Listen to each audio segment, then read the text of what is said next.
قوز یا پشت گرد انواع مختلفی داره.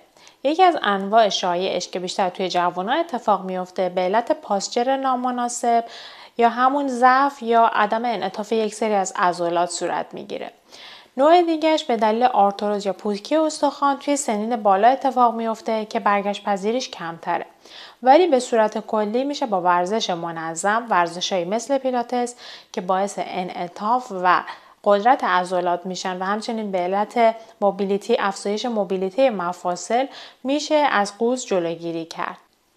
قوز نه تنها پاسچر شما رو زشت میکنه بلکه باعث گردندرد، کمردرد و درد شونه میشه و همچنین ممکنه باعث ایجاد مشکلات تنفسی و گوارشی بشه.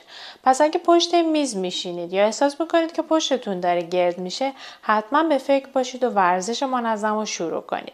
در ادامه تمریناتی برای بهبود پشت گرد گذاشتم میتونید ببینید.